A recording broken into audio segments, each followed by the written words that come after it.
Story structure, beginning, middle, and end. A GLA-SW second grade virtual ELA lesson.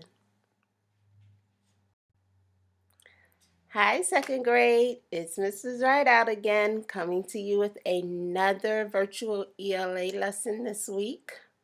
Before we get started, I wanted to just say good job to all the scholars who have been completing all of their assignments, have been turning them in on time, and even to those scholars who have been trying to do their lessons and trying to turn them in. I appreciate your effort. Your teachers and I, we see it, and we just wanted to tell you that we are so very proud of you. This week's ELA objective is I can describe the structure of a story by focusing on the story elements. What does story structure mean? Let's talk about it.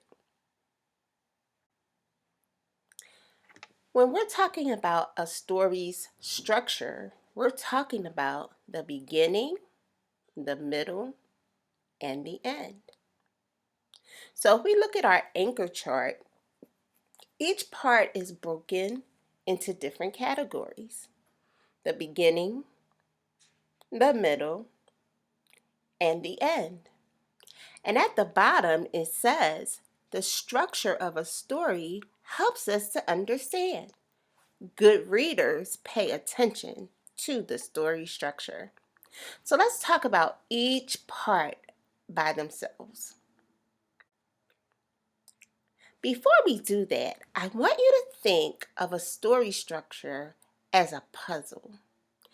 Each part of the puzzle comes together to form the whole story. So if you look at our puzzle pieces, we have solution, key events, setting, characters. Every piece is important to complete the puzzle, and the problem. So let's move forward and let's see how all of these pieces can come together to form one puzzle about story structure. Let's start at the beginning. When we're looking at the beginning of a story, it usually tells us who the characters are and what the setting is.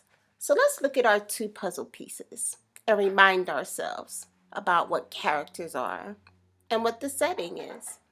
So when we're thinking about our characters, characters are the people or animals who are important to the story. Now, can a story have more than one character? Yes, it can. Let's look at the puzzle piece that talks about setting. The setting of the story is the time and location where a story takes place. So both the character and the setting is most of the time introduced at the beginning of a story. Now, in the middle of the story, it talks about what the problem is in the story and what happened to the character or characters. So let's look at our two puzzle pieces here. We have problem, which is usually the main issue or struggle or conflict that the main characters are up against. And then when we look at the key events part of the puzzle, it's usually about the important events or actions that occur during the story. So in the middle of the story again, that's where your problem is introduced, and it's also where all of your key events that go along with the problem are usually found. The end of the story is where you normally find the solution. So at the end of the story, it's how did the characters change throughout the story? And how was the problem solved? So we look at this puzzle piece and it tells us that the solution is the way the characters solve the problem. Now let's see how bringing all the pieces of the puzzle together can form the story structure.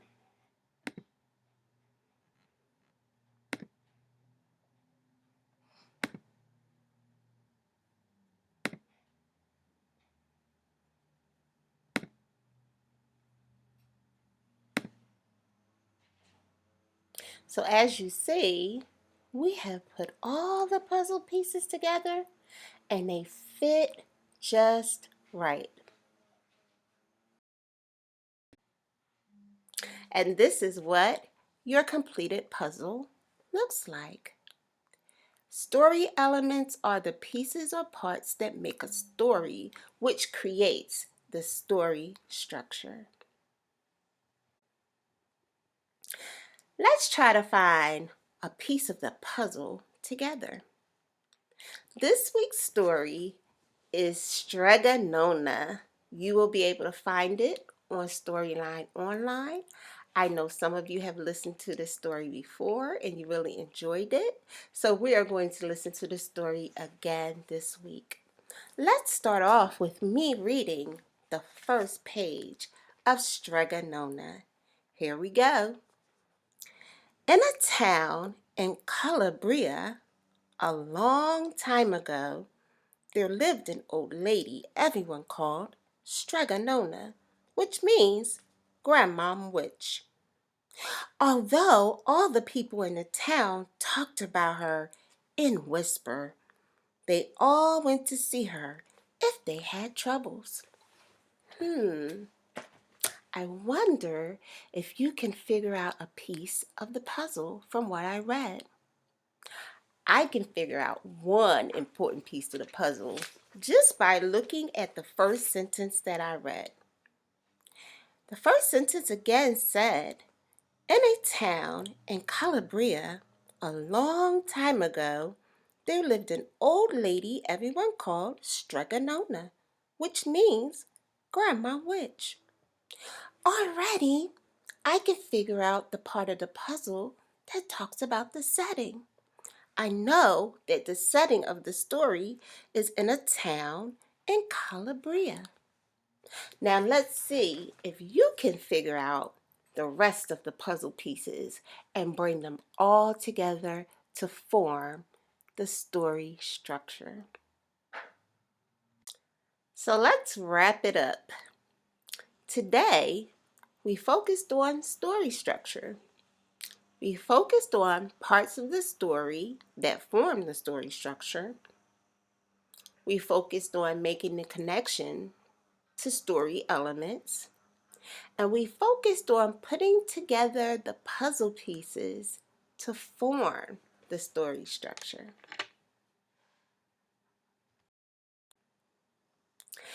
In closing, again, Mrs. Rideout wants to remind you about what good readers do. Good readers visualize, which is using your imagination when you're reading a story, forming those important pictures in your head to help you understand what's happening and how the characters look and maybe what they feel like. You're forming those I wonder questions. I wonder why the character did this. Or I wonder why that problem happened. Or I wonder why those actions occurred. And also, you're thinking about what you are reading.